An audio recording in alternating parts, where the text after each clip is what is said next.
Have you heard of purple prose? Purple prose is the term used for flowery, unnecessarily ostentatious writing that bores and confuses the reader while drawing way too much attention to itself instead of the actual story or message being conveyed.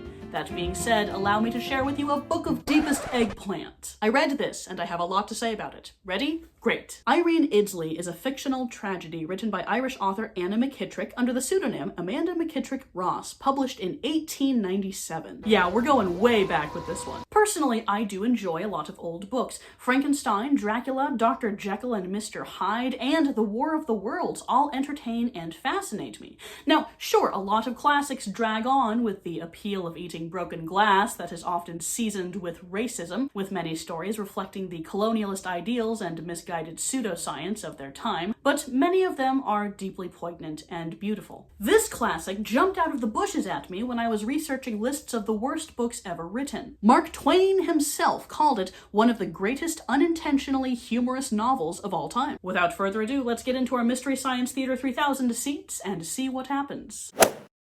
We jump right into the gloomy inner monologue of Irene herself as she contemplates the nature of sympathy, specifically the futility of receiving unwanted sympathy from an unknown third party. We don't get to know who, what, where, when, or why because we are suddenly interrupted with a description of some dude's house. I am not kidding. Listen. Such were a few remarks of Irene as she paced the beach of limited freedom, alone and unprotected. Sympathy can wound the breast of trodden patience. It hath no rival to ensure the feelings we possess, save that of sorrow. The gloomy mansion stands firmly within the ivy-covered, stoutly built walls of Dun. Never let him know your next move. The mansion's description is very elaborate and very, very purple, so I'll simplify it for you. It's big. The owner's name is John. John is a rich, jobless 40-something-year-old bachelor who is content to live his life and mind his own business, and avoid women. He receives an invitation from his friends Lord and Lady Dilworth, inviting him to a party at their place. John is besties with Dilworth, so he's glad to go, but he also has a curiosity about meeting some eligible bachelorettes, because now suddenly he slightly cares about marriage. It says that he accepts the invitation more out of curiosity than anything, which is fair. You can be curious about something without actively and intentionally pursuing it. But, you know, we're not told why he changes his mind after we were just told that he's literally never thought about marriage before in his life, so oh well. He attends the party. Oh, pardon me, the ball, and meets Irene Iddesleigh. Their meeting basically boils down to, oh my god, you're so pretty. Oh my god, thank you, you're so attractive. Irene is a resident of Dilworth Castle, being the adopted daughter of John's bestie. I don't know what the age gap is, let's not think about that right now. They talk about stuff. About what? We don't know, there's no dialogue and the author doesn't specify, but they like each other. 3 weeks later, John receives another invitation for a party at Dilworth Castle, and he and Irene have another great time socializing, again with no dialogue. It's chapter 3, and not a single person has spoken a word. But hey, you know what? I'm being judgmental. Maybe they're fluent in ASL. We don't know. There's a lot we don't get to understand because Amanda doesn't describe things that matter. No. She's too busy scribbling things such as, this second effusion of cordiality required neither anxious thought nor prolonged decision how to act, knowing as he did that it would again serve to bring his present thought into practice by affording him another opportunity of sharing in the loving looks of one for whom he feared there dwelt a strong inclination on his part to advance his affection.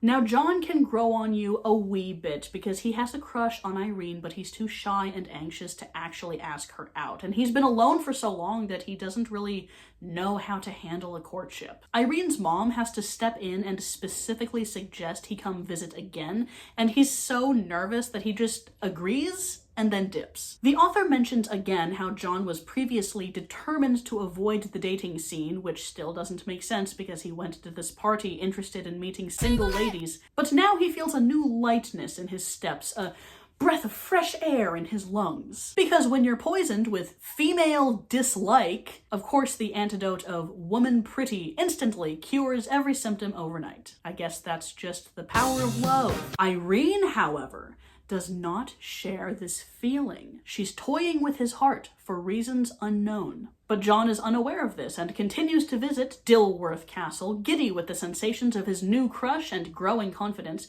He's oblivious to Irene's dishonesty, and it seems she's a skilled manipulator. We get a jarring interruption to our romanticization of the era when John mentions how Irene, who is white, possesses all the best qualities of a highly refined race. It's okay, I'm sure he meant NASCAR. Or something. They continue dating, Irene has John wrapped around her little finger, and then they decide to get married. Lord and Lady Dilworth host some more parties in celebration of the upcoming wedding party, and at one of these parties, you can have too much of a good thing, guys, John discovers Irene deep in a shadowy corner of the garden, conversing intimately with another man. Disclaimer, you and your fiancé are allowed to have friends of any gender, and you are allowed to hold private, intimate conversations with whomever you choose.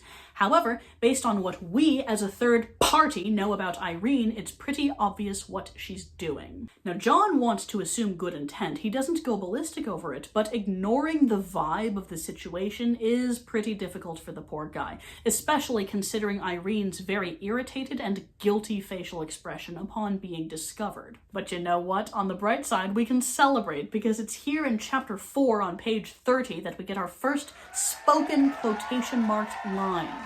Bravo, John! Sorry you're being played, but you broke the sound barrier. Then, just about 3 weeks preceding their marriage day, John finds Irene in the garden, again, playing some music alone. And once again, she seems startled and irritated to see him, and we get the hint that the music wasn't intended for him to hear. Irene, cheating's not a nice thing to do to your fiancé. Then John does something that I wish would happen more often in fictional relationships. He initiates healthy discourse. Unfortunately for us, after crawling through a dialogueless wasteland, we are suddenly submerged with 3 thick paragraphs of John's concerns. Allow me to condense it for you. Hey Irene, I try not to overthink things, but I love you, and I noticed you've been acting weird lately. Now we're gonna get married soon, and we ought to clear this up. Is there anything you want to tell me? To be clear, he doesn't mention the music or the man he saw because he's too polite, but this is the first time that we readers get to hear how generally snooty and rude and aloof Irene has been acting towards him lately. Also, just last night, he sent her a letter asking if she was okay. She left him on read. Irene considers whether she ought to tell him the truth, but decides to continue her deception because, you know, deceit is too often practiced in women. And in 2 thick paragraphs, she basically responds with, "No, nothing's wrong, I'm fine. You're a great guy. Can't wait to be your wife." He's reassured, they hug, and here's a dramatic reenactment of my experience finishing chapter 5. He found himself altogether unconsciously clasping her to his bosom whilst the ruby rims Ruby rims? What is that, a type of candy? Is that a type of tire? Are they like white walls? Is it Irene's eyes? Are they red because she's been crying? The ruby rims which so recently proclaimed accusations. Oh, her lips! Afterwards, we get a bit more exposition on Irene's thought process. Turns out she's marrying John to get out of her home, which she considers to be a gilded prison. But she's also feeling a lot of trepidation and nervousness about being legally bonded to a man she heavily dislikes. Turns out she's madly in love with the other guy, the mystery man. Garden Man.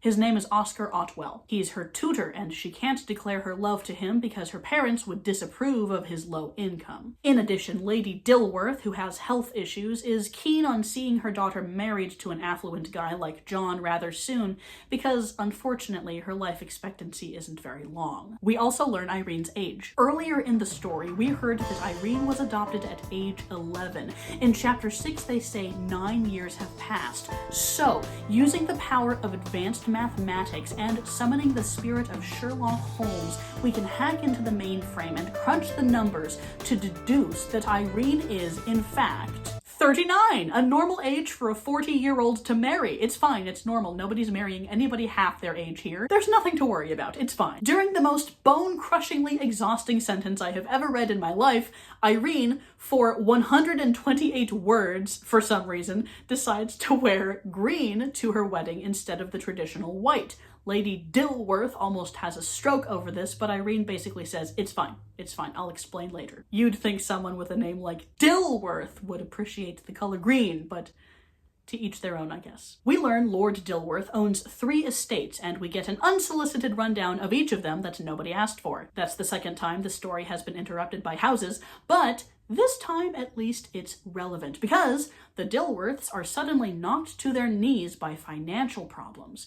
Long story short, or should I say purple prose condensed, the mortgages on all 3 estates were so overwhelming that the Dilworths had no choice but to sell. So now, unfortunately, they are unhoused. The author says the Dilworths then travel into the Atlantic Ocean, I presume with the intention of going to America, but this is not specified because the author writes so much and yet says so little. She starts every single chapter with some abstract philosophical musing about love, or sympathy, or fortune's fetters, but then things that actually matter for the readers are just left by the wayside. Oh well. John and Irene return from their 4-week honeymoon to find the former Dilworth castle in darkness. Irene's upset and assumes Lady Dilworth must have passed away. She's so upset she swoons and faints for 2 hours. Girl, same. I'm sorry, I shouldn't poke fun considering she thinks her mom is dead, but it's so hard to take anything seriously when it's written like this. It was fully 2 hours ere she partly recovered from her ghastly swoon to find herself the object of numerous onlookers of the household of which she was now future mistress. Pale and deathlike did she appear in the eyes of her husband, who was utterly overcome with grief at the sudden collapse of his wife under such a stroke of anticipated sorrow, and more grieved was he still when he found on inquiry that the removal of Lord and Lady Dilworth from their heightened haunt of highborn socialism must sooner or later be revealed to her, who as yet had only tasted partly of the bitter cup of divided intercourse and separated companionship. Now, next time you accuse Shakespeare of being long-winded, I won't say you're wrong, but at least in most of his work, actual things are said. John and Irene then hear about current events from their neighbors, who clarify that Lady Dilworth is not dead, but instead traveling desperately across the Atlantic. Their marriage over the course of the next 3 months becomes tense with mutual dislike. Big surprise, I know! John's an introvert and kind of a nerd, and Irene wants to go out and enjoy society, but she can't without her husband, because society is sick with 1897-itis, so she has to stay home. She has no choice, and she begins to really resent John for this, so she starts to deliberately shun his presence. The tension reaches a boiling point at which John spends a chunk of paper the size of Texas to basically say, listen lady, you're giving me gray hairs, what's your problem with me? Irene still doesn't want to tell John how she really feels, because it's a little late to tell the guy she married that she never really loved him in the first place, so she just defends herself firmly but courteously and ends the conversation. Here we learn about one of the servants, an elderly lady named Rachel Hyde. She harbors a heavy dislike for Irene, but John won't fire her because she's been working for him for 20 years. Now, Rachel has been talking trash about Irene behind Irene's back to John, making him more tense and annoyed than he already is, which is partly why he spent a chunk of paper the size of Texas exploding at his wife. Keep Rachel in your thoughts. Later, Irene gives birth to a child. I don't know why I said it like that. It's not like she'd give birth to furniture. And John's bitterness is quickly replaced with attentive and worried concern as he watches over his wife while she recovers from, a rather strenuous activity. But she accidentally tattles on herself and talks in her sleep while stricken with fever about her old flame, Oscar Otwell. In her sleep, she rambles about her dislike for John and her immense appreciation for a gift Oscar had given her back in the day, a ring that she keeps in a hidden compartment in her jewelry case. John snoops through Irene's room while she's asleep and finds not only the ring, but an incriminating letter from Oscar written a month before Irene's marriage, proving that they had hoped to someday elope. John, to his credit, wants to assume good intent and hopes that at least Irene stopped corresponding with Oscar after she got married. But no! In the box, he also finds a recent Christmas card with a badly written love poem scrawled all over it. His hopes dashed. His heart broken. The way that he doesn't even like to smile, whack! Distressed, John holds a private meeting with Rachel Hyde, that senior employee I told you about. Yeah, she's important now. You know what's not important, though? A child. Yeah, John and Irene's baby just kinda vanishes for a little while. It's okay. He'll pop up later, like a little mole. Anyway, the secret meeting. John's manor has several locked rooms, one of which had been the scene of several gruesome deaths within his family. As punishment for Irene's infidelity, he and Rachel decide to imprison her in this room for the rest of her marriage. In other words, the rest of her life. Boy, that escalated quickly. Irene's chill with it, though, because now she can be left alone to her own devices without being constantly bothered by that darn pesky husband that she seduced, who has now locked her away in the murder room. Oh well. A year passes. 1 year, and then she thinks, oh, he might have been serious about this. But she cheers herself by contemplating how she'll escape eventually and meet up with Oscar. Rachel Hyde brings her meals and monitors her activities, but Irene has a secret bestie named Marjorie Mason, one of the maids. Irene reckons her problem can be solved, you know, her small but important problem of permanent imprisonment in the, and I quote, room of death, if she can only establish contact with Marjorie. She uses her diamond ring to break through one of the window panes in her room, signals to Marjorie, and then drops a secret message right down into her hands. Does it recommend she call the police? No. Does it recommend she give Rachel a concussion with a fire poker and unlock the door? No. It basically just says, hey, glad you can see me. Let me know if any letters from Oscar arrive at the house, okay? You can slip a secret note underneath my bedroom door at 5 o'clock when Rachel's gone. Don't tell anyone. And Marjorie's just like, oh my god, Queen, you're alive? Hell yeah. Reading Marjorie's secret 5 o'clock reply, Irene learns that all letters to the house are monitored by John, who has been confiscating all of Oscar's love notes. Irene is able to mail an SOS to Oscar thanks to Marjorie, and he's activated. At a predetermined time on Christmas Eve, Marjorie fakes an illness to be excused from her evening duties early. She sneaks into Rachel's room, steals the key to Irene's room, unlocks the door, and then Oscar arrives under cover of darkness to spirit his love away to a safe house about 20 miles away. The plan is a complete success, and at this point we understand how much Amanda Ross would have adored Wattpad, because she describes Irene's eyes as orbs. She said it, guys, casting her heavily laden orbs of blinded brilliancy around the cozy, well-lighted room. It's like reaching through the veil of time to grasp a friendly 19th century hand in welcome. The following morning, John and Rachel are horrified to learn of Irene's escape, and they quickly realize that Marjorie and Oscar must have helped her. John fires Rachel, though, and an extra footman, blaming the escape on their ineptitude and their failure to lock the doors properly. He's big mad. But can you really blame him? What's a guy supposed to do in the face of such an unchristian-like calamity? This stuff just isn't done. A few months pass, during which time Irene is living comfortably with Oscar in his house, Audley Hall, which was a gift from a rich uncle. That must be nice. Things are going pretty well until she begins to realize how poor the guy is.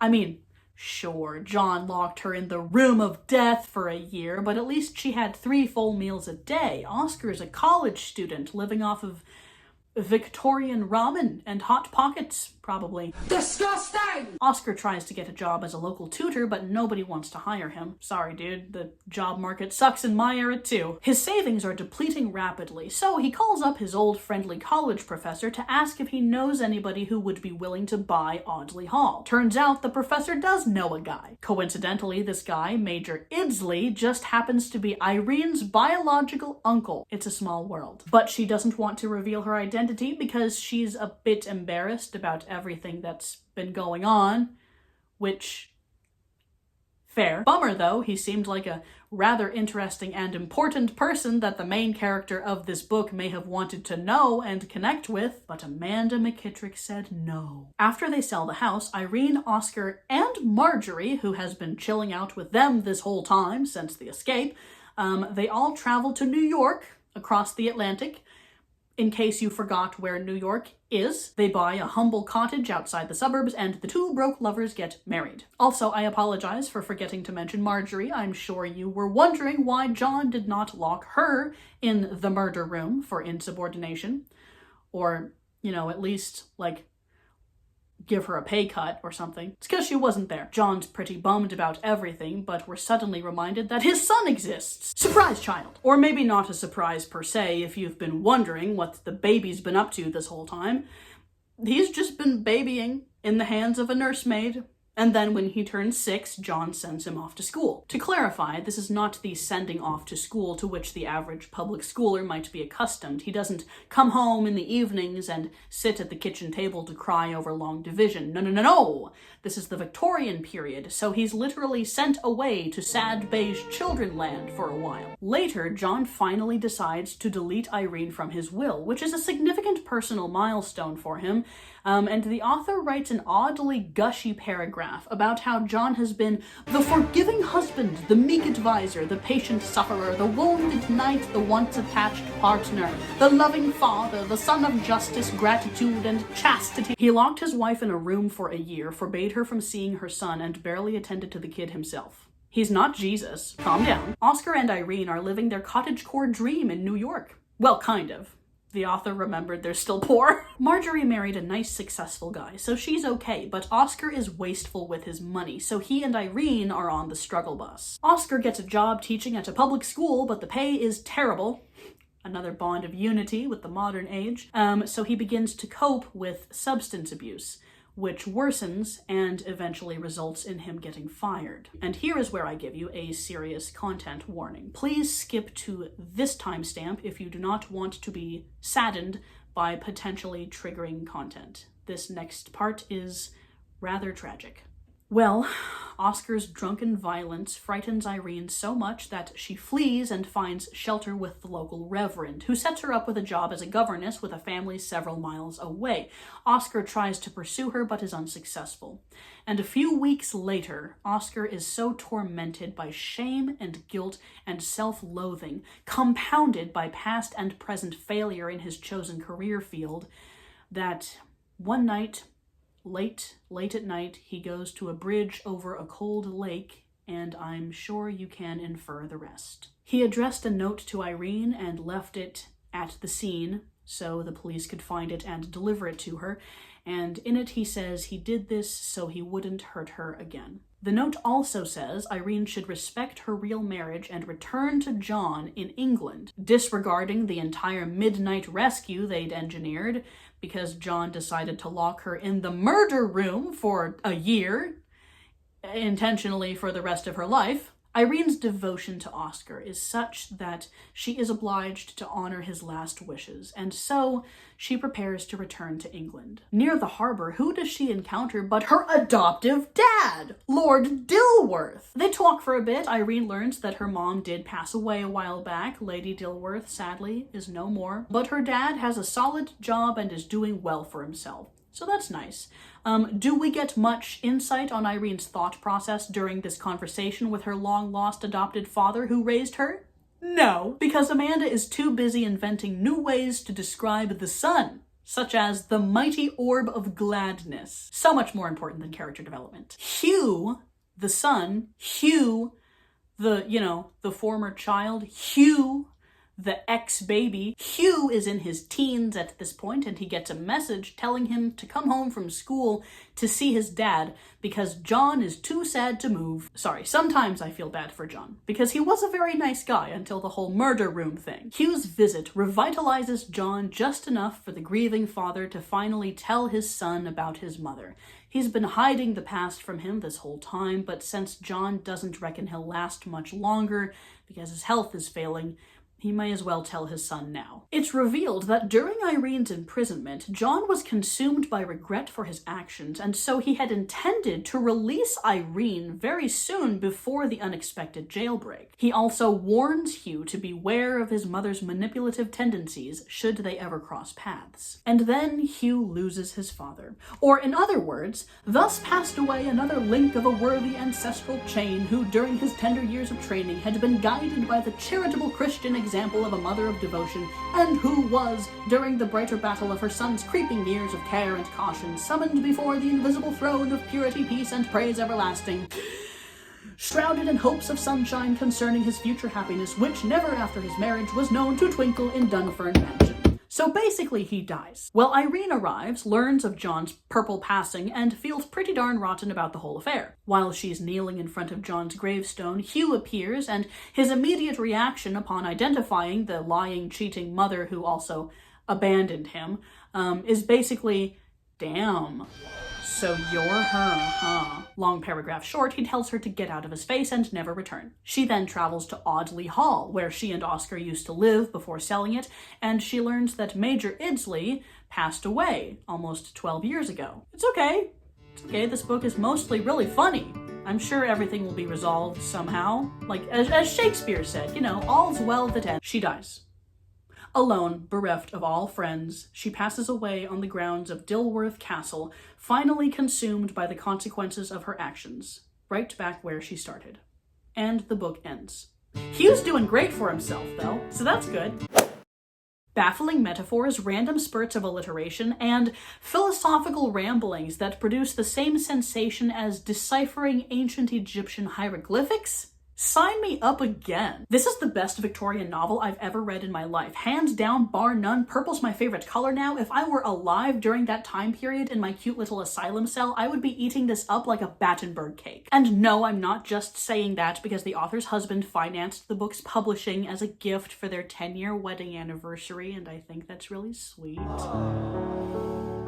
Although it turns out Amanda actually convinced her husband to do it. I couldn't find much information about him, but Amanda McKittrick Ross had one of the biggest and most humorless egos in the United Kingdom, and viciously defended her work from all manner of criticism, especially from English humorist and writer Barry Payne. Barry Payne was essentially the one who launched Amanda McKittrick Ross's career through his critique of Irene Iddesleigh. After he roasted the novel, Amanda's next published work included a 20-page foreword, in which she basically called Mr. Payne an ugly weirdo who was too pea-brained to comprehend the real depths of her writing. She also accused him of being cruel because he was secretly in love with her. He's not the only one she attacked. She threw vicious ad hominem insults to anyone and everyone who dared to give any feedback on her novels that wasn't completely supportive. And some of those insults were pretty darn racist. So no, I'm not being polite in honor of Amanda's sweet, innocent disposition and tenderness. No, I actually enjoyed this novel because it gave me the same dopamine and serotonin as watching Sharknado or Manos the Hands of Fate. I was laughing every chapter. Here are some of my favorite bits. Dressing herself with frantic expertness, she dashed down the winding staircase with an alacrity better imagined than described. About 10 o'clock, an hour before Marjorie's usual time to retire, she ably feigned a very severe attack of indigestion, and trying to look as dejected and sick as she could in consequence, requested that she might be permitted to go to her own room for the night, a request which Rachel readily granted, as Marjorie and she always traveled by the express train of friendship. Divesting herself of her clothing, Rachel soon put herself in a position to guarantee slumber. She wrapped herself well within the fleecy folds of nature, and in less than 10 minutes was safely sailing in the boat of dreamland. I bow to this honest-to-goodness mess. When it comes to plot, the events are fairly straightforward, but I'm grateful that Irene's POV was not the focal point. Her name is on the cover, but she's not the primary protagonist. That honor switches between her and John, and we also get to see inside the motivations of other characters as well. This is mostly because the author just kind of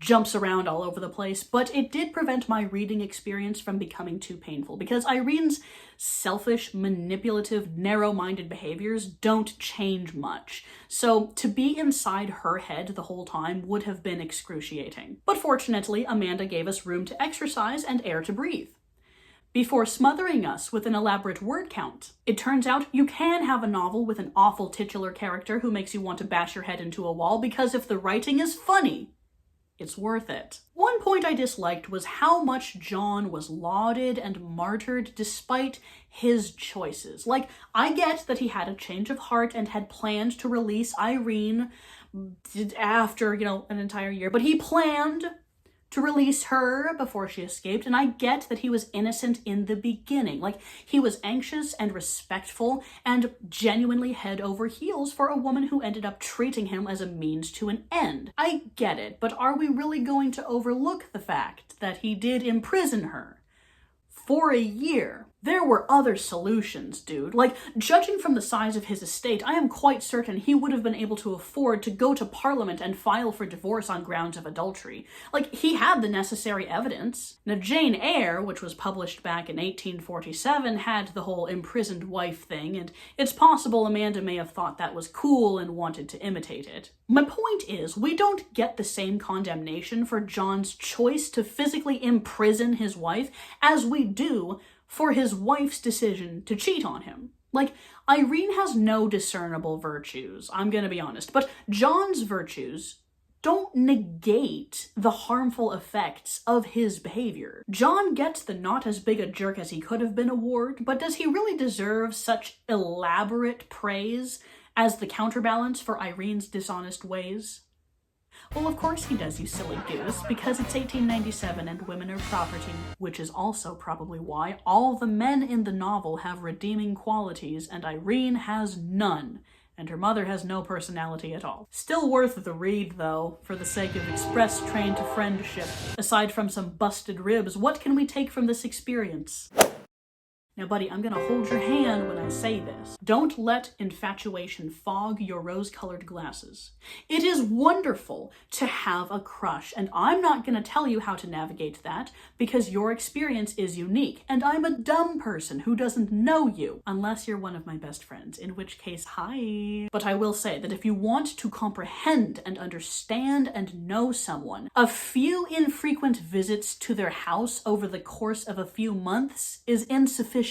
Someone can be nice, but are they kind? Someone can be observant, but are they thoughtful? Someone can be consistent, but are they reliable? Embrace your happiness, please do, but be careful. John followed his heart, which was admirable, but I really think he could have benefited from a little more faith in himself and trust in his own gut instincts. For the next one, we have to mention Oscar, and I gotta get heavy for just a moment. You deserve the strength and the resources to better yourself.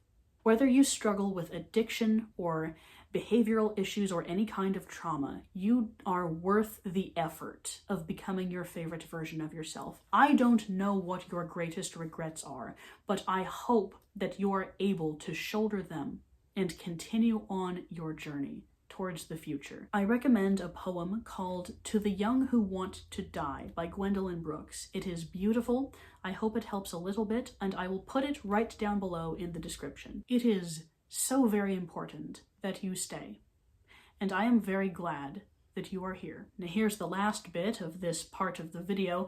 If you're gonna publish a book, you have to prepare for the global comment section. According to a 1954 biography entitled Oh Rare Amanda, she thought it was rude to criticize an author's work unless they invite you to do so. Now, to be clear, I understand where she's coming from. It is rude to throw your opinion at an artist who did not ask for it, especially if they are a small artist, and especially if their art is not the intended topic of discussion. However, you can't pressure your husband into financing the publication of your literary work for all the world to see, and then get mad when people have opinions about it. Readers have brains. We got them up here, somewhere in here in my case, and we will talk about what we read. It's the same thing with film and television, any kind of media. That's just the way media that's just the way media consumption works. I'm sorry. You can't be arrogant enough to assume everyone will adore what you wrote, and then call them stupid if they don't. And if multiple experienced authors and readers are all telling you, hey, this book is bad for these reasons, you gotta listen. You gotta activate your ears a little bit. You have the right to take pride in your work. Please do.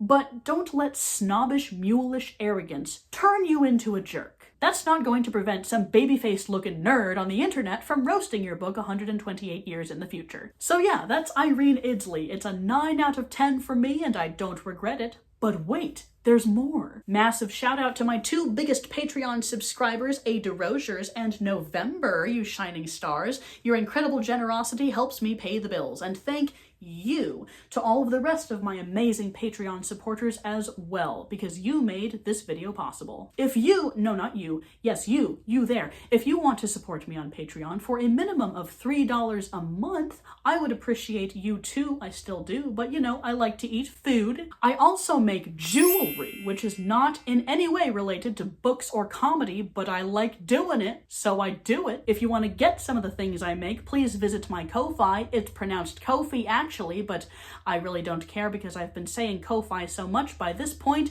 it's just stuck in my brain. Please send help. All of the links are in the description below. I have to edit this now.